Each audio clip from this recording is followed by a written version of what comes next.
Hi crafty friends, it's Donna here, and I've got the next instalment in the One Paper Pack 10 card series. This time using a really cute little paper pad called Little Village. There are 18 sheets of double-sided paper in this pack, and I'm just going to show you what they look like. Here are the fronts. They include some cutter parts and also some images for fussy cutting, but this time around I haven't fussy cut any of those images.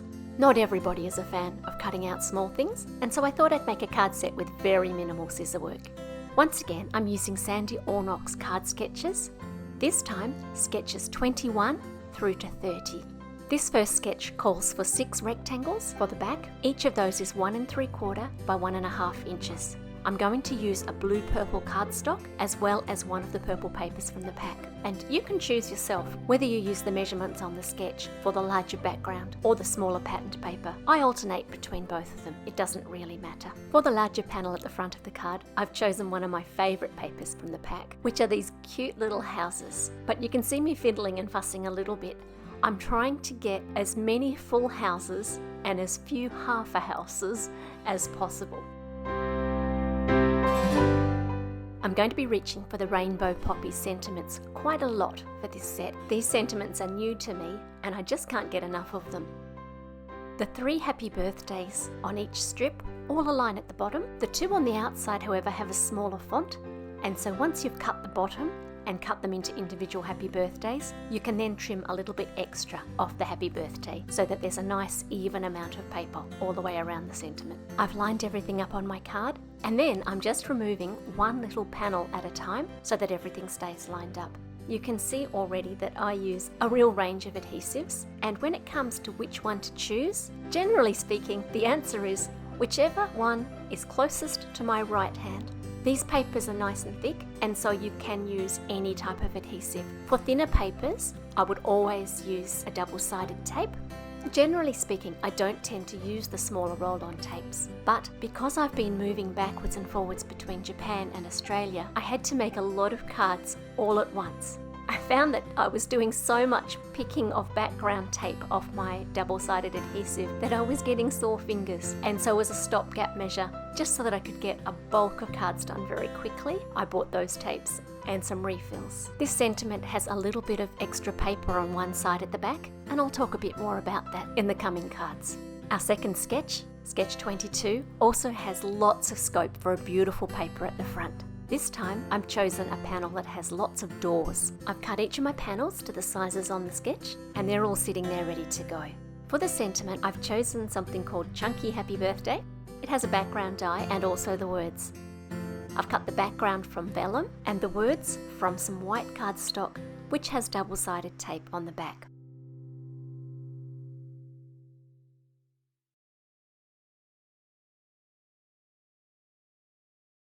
If I stick everything down with the same amount around the outside, it's always going to line up perfectly.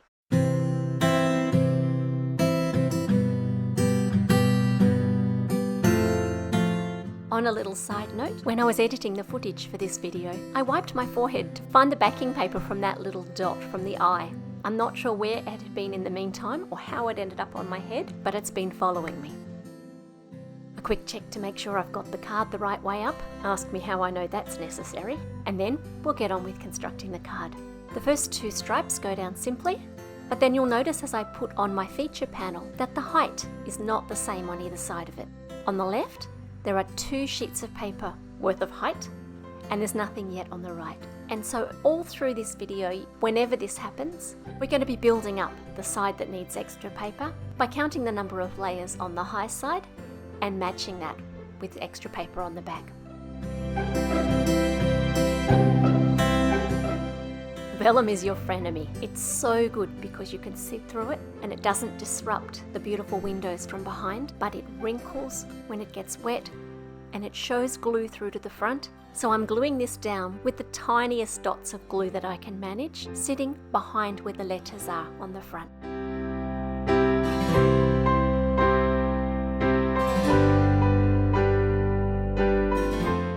Our third sketch is sketch 23, and this is the only time I'm going to get the scissors out for this whole set of cards, I promise.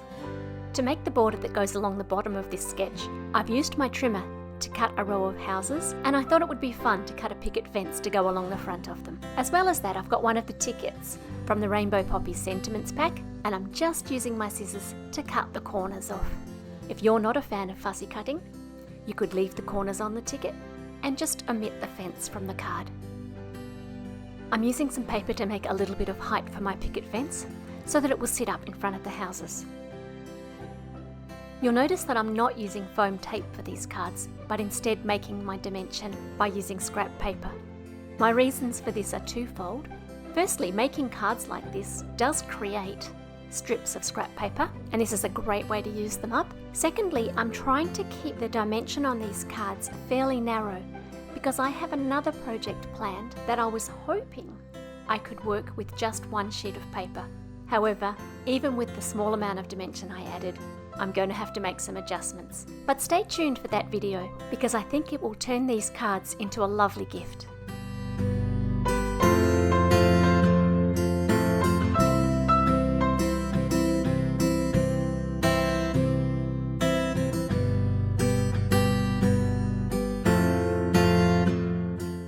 I know this paper pack is called Little Village, but for me, the star of the show is this beautiful lavender paper, and I'm going to feature that for this card. When cutting the background elements for the different panels, there are two ways you can do it. One is using the maths, adding 1/8 of an inch to the background piece so that you have 1/16 of an inch all the way around. And I often do that. But the other thing you can do is eyeball it. Just take your front panel, stick it near the corner of your background paper, and then use your trimmer to cut 2 more sides. If you use a wet glue to do this, you even have a little bit of wriggle room after you've cut. This time we need to build up that front panel in an L shape.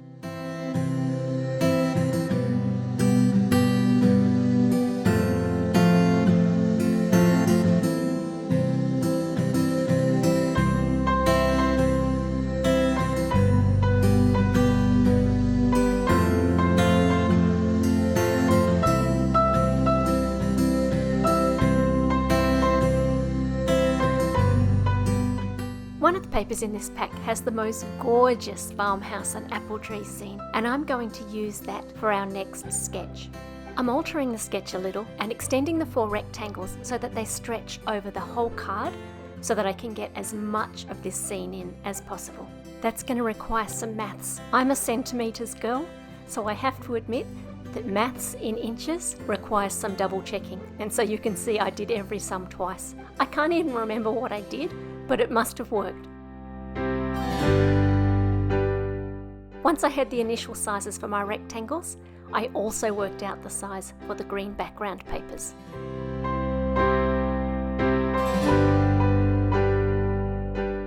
I've chosen a light grey top folding card base, and once I've added my 4 panel pieces to that, I don't want to really disrupt the scene with a great big sentiment, so I've chosen a small just because to pop up in the sky.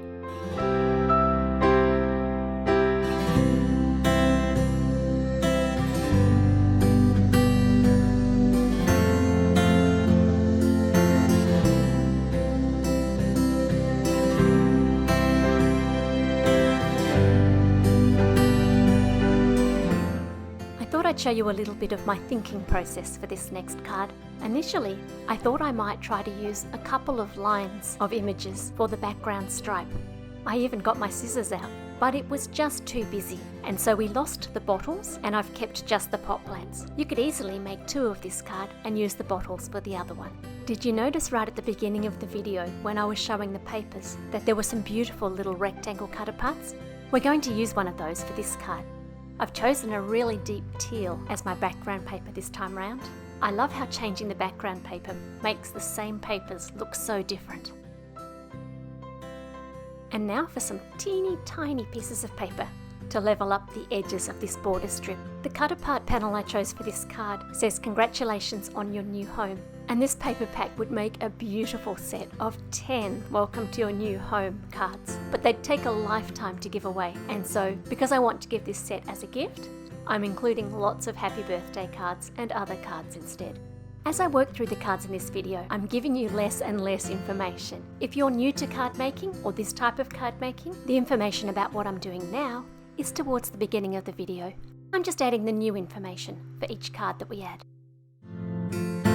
These card sketches often look great because they have equal margin around the different elements. And so if you look around the right-hand side of the small rectangle, you can see this in action. And so rather than showing measurements of where to place your pieces, it's another way to eyeball. Have a look at how big the spaces are compared to each other, and then do whatever you like.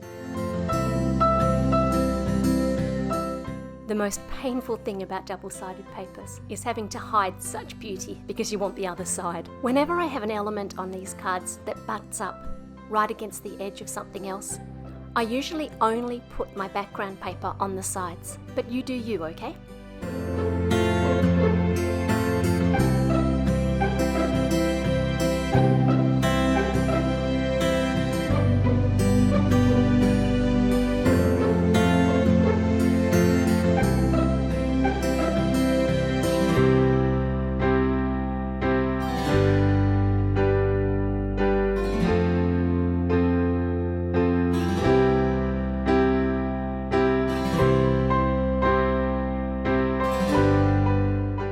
Our 8th sketch is sketch number 28, and now we have some sketchy action going on with all of those horizontal strips.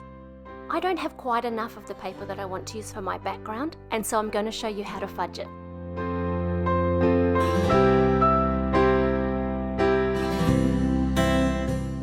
The middle section is going to be hidden by that vertical strip, and so I've cut my piece into two, and I'm just going to fill in with some scrap paper so it doesn't sag.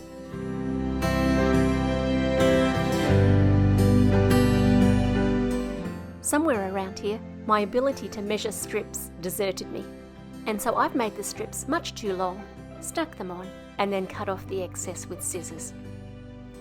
I know I promised you we wouldn't use scissors again, but I hope you'll forgive me for this one.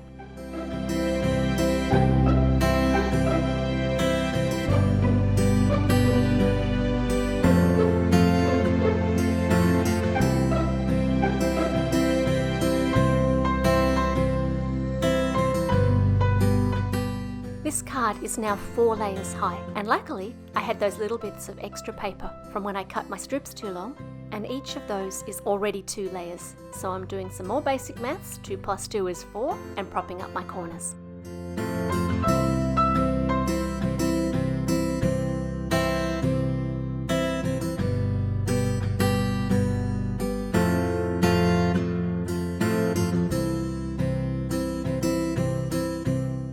Our 9th sketch is a really simple one, so I think it's time to add a nice die-cut sentiment. And here's a little trick for lining your sentiments up on your backing papers.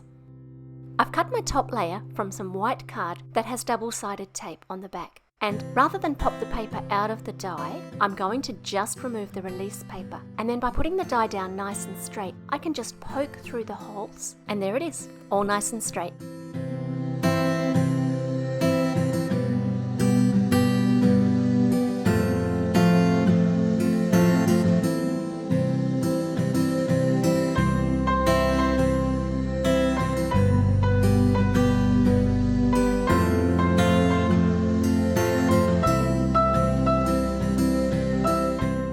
Unusually, this sketch doesn't have measurements for one of the elements, but using that famous eyeball technique again, I can see that it's probably about an inch smaller than that 3¼ inch high white panel, and so I've gone with roughly 2 or 2¼ inches.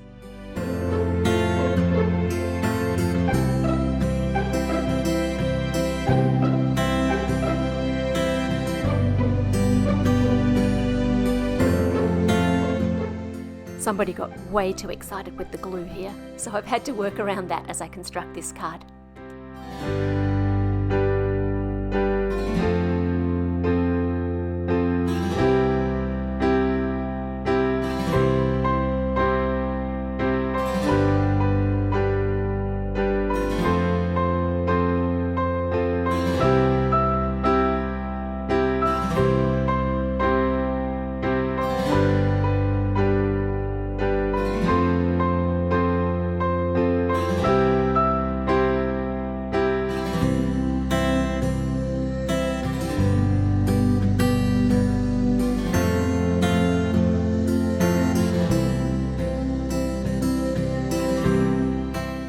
A little bit of quick card surgery here to prop up that corner that was sagging.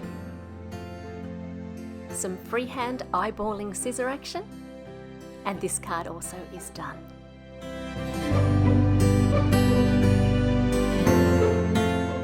I'm going to leave you with some family photos of this set of cards. Feel free to like and subscribe if you want to see more, and especially do so if you want to see what we're going to do with these cards to make them into a lovely gift.